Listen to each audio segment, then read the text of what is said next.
প্রথমবার গাইস একটা দুল্লা, তারপর ছটা থাকে দুল্লা।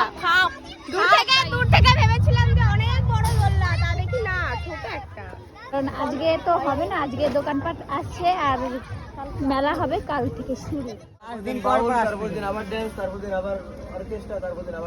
ওয়েদারটা দেখো তোমরা একটু। আর এদিকে নন্দী না আমরা গোবর মাবারের মধ্যে নিয়ে যাবি না, গোবর মাবারে।